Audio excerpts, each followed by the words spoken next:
Everyone, আসসালামু আলাইকুম। Welcome to my another blog.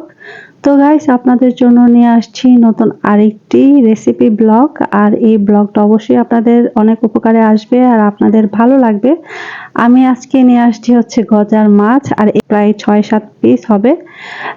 আর ডিম, এইগুলো আমি আজকে রান্না করব। আর কিভাবে আমি এই রান্নাটা কমপ্লিট করব সেটা আমার পাশে থেকে অবশ্যই আপনাদের ধৈর্য ধারণ করে দেখতে হবে।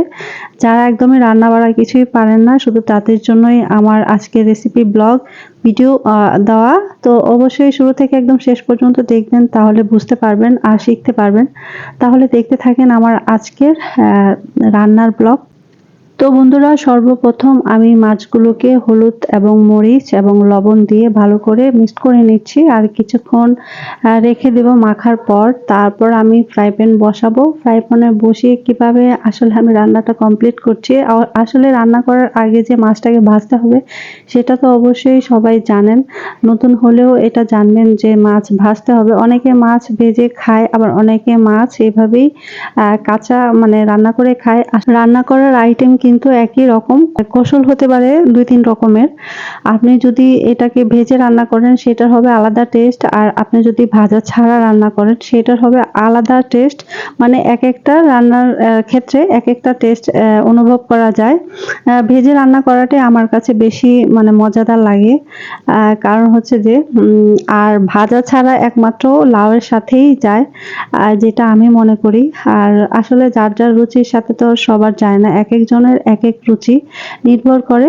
তো আমি আজকে ভেজে রান্না করছি। তো আপনারা ইচ্ছা করলে এইগুলোকে এভাবে রান্না করতে পারেন, মানে ভেজে রান্না করতে পারেন, আবার ভাজা ছাড়াও রান্না করতে পারেন। তো গাইস, অনেকক্ষণ লাগবে মাছটাকে ভাজতে, মোটামুটি যতক্ষণ পর্যন্ত একটু লাল লাল ব্রাউন ব্রাউন কালার না হচ্ছে ঠিক ততক্ষণ সময় পর্যন্ত আমি মাছটাকে ভাজতে থাকবো। আর মাছটা ভাজার সাথে সাথে আপনাদের সাথে গল্প করতে থাকবো। অবশ্যই আপনারা যদি নতুন হয়ে থাকেন আমার চ্যানেলে, তো অবশ্যই আমার চ্যানেলটাকে সাবস্ক্রাইব করে আমার পাশে থাকবেন। আর যদি সাবস্ক্রাইব করে থাকেন তাহলে অবশ্যই আপনাদের ধন্যবাদ জানাই। আর যারা সাবস্ক্রাইব করেননি তারা অবশ্যই সাবস্ক্রাইব করে দিবেন আর ভিডিওটিতে একটি লাইক দিয়ে দিবেন। কারণ হচ্ছে যে আপনাদের লাইকটা মনের ভিতর অনেকটা অনুভূতি জাগায়, মানে অনুপ্রেরণা জাগায়। এটা আসলে বলার ভাষা নেই। আর তাছাড়া আপনাদের আরেকটা কথা বলি, যারা পুরাতন আছেন তারা তো অবশ্যই জানেন। যারা একদম নতুন আমার কুকিং ভিডিওটা এই প্রথম দেখছেন, তাদেরকে বলছি আমার আরেকটি লাইফস্টাইল ইউটিউব চ্যানেল আছে। আপনারা ইচ্ছা করলে সেই চ্যানেলেও ঘুরে আসতে পারেন। আর সেই চ্যানেলের লিঙ্কটা আমি আমার এই ভিডিও ডিসক্রিপশন বক্সে দিয়ে দিব। আপনারা অবশ্যই আমার সেই চ্যানেলে গিয়ে ঘুরে আসবেন। আর দেখে ভালো লাগলে অবশ্যই সেই চ্যানেলটাকেও সাবস্ক্রাইব করে পাশে থাকবেন। তো গাইস, কথা বলতে বলতে মাছগুলো ভাজা হয়ে যাচ্ছে। আর ঢাকা শহরের রান্না করা যে কি মুশকিল এখন, সেটা আসলে ভাষায় প্রকাশ করা যায় না। তো রান্না করছিলাম, ভাবলাম বন্ধুদের উপকারে আসবে সেটা শেয়ার করি। আর সেই চিন্তা করেই বন্ধুদের সাথে শেয়ার করা হচ্ছে।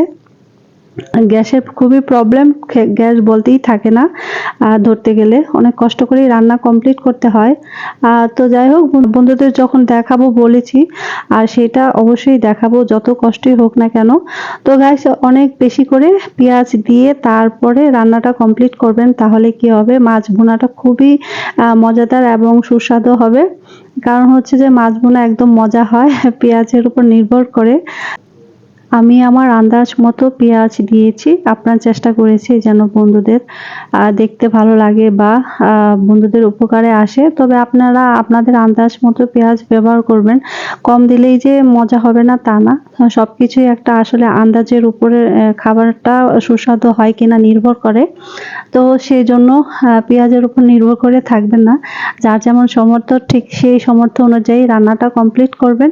তো বন্ধুরা, এই যে মাছ ভাজাটা কমপ্লিট হয়ে গেছে, মোটামুটি আরেকটু ভাজা হলে আরো ভালো হতো। তো আপনার চেষ্টা করেছি মোটামুটি ব্রাউন কালার করে ভাজা ভাজা করার।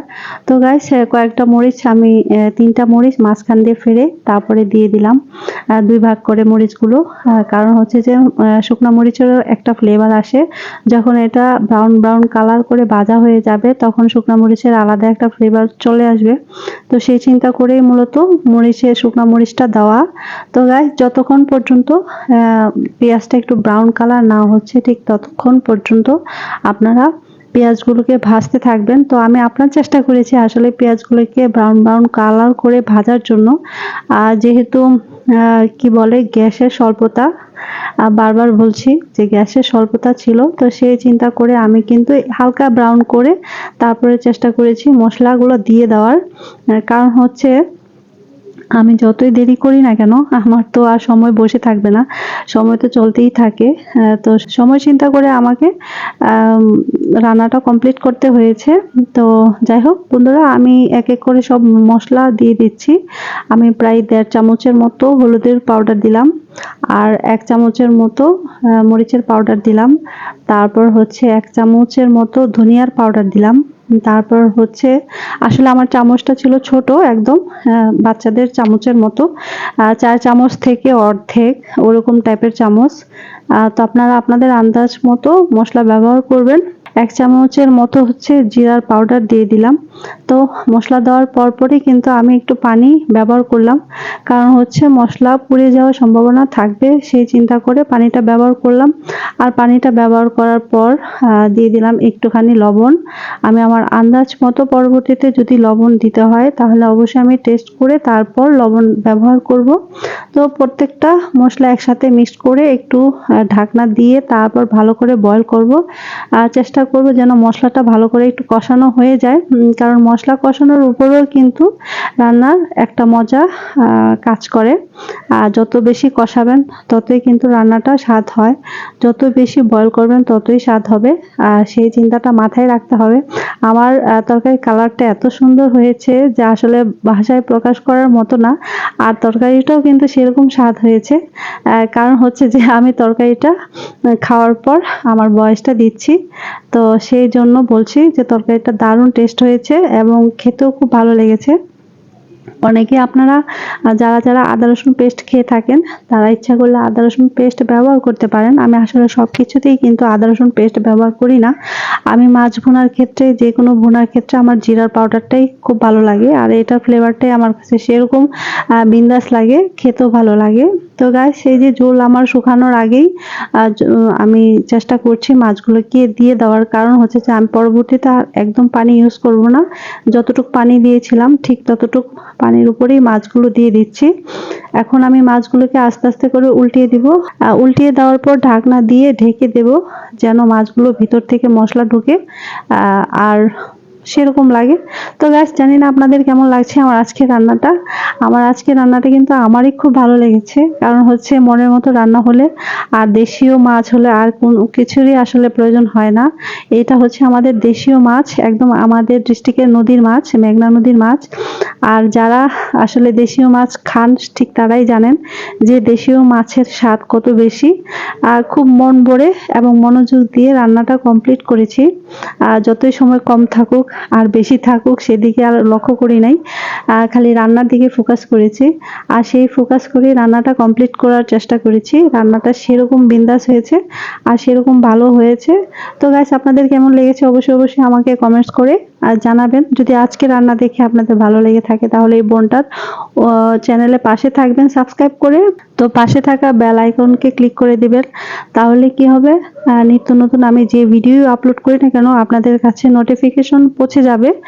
তো আমি আশা করব আপনারা আমার চ্যানেলটাকে সাবস্ক্রাইব করবেন আর আমার পাশে থাকবেন। তো গাইস, আপনাদের কাছে কেমন লেগেছে অবশ্যই অবশ্যই বোনকে জানাবেন। তো আমার কাছে তো দারুণ লেগেছে। মোটামুটি আমার রান্না কমপ্লিট হয়ে গেছে। তো বন্ধুরা, এই যে আমার রান্না কমপ্লিট হয়ে গেছে, এখন আমি চুলা অফ করে দেব। আর অবশ্যই বলবেন কিন্তু যে আপনাদের উপকারে এসেছে কিনা আমার এই ছোট রান্না, মানে ছোট রান্নার ভিডিও। অবশ্যই আমাকে জানাবেন যে আপনাদের উপকারে এসেছে কিনা। আর যদি উপকারে হয়ে থাকে তাহলে অবশ্যই আমি খুশি হব যে আমার কারণে যারা একদমই রান্না পারেন না তারা কিছু শিখতে পেরেছেন, কিছু বুঝতে পেরেছেন, যে জানলে আমি মন থেকে খুব খুশি হব। তো আজকের ভিডিওটা আমার এই পর্যন্তই। আবার আসবো নতুন আরেকটি কুকিং ভিডিও হোক আর লাইফস্টাইল ভিডিও হোক নিয়ে, যে কোনো দিনে, যে কোনো সময়, যে কোনো বারে আর যে কোনো তারিখে। তো সবাই ভালো থাকেন, সুস্থ থাকেন, এই বলে বিদায় নিলাম। আসসালামু আলাইকুম, আল্লাহ হাফেজ, বাই বাই।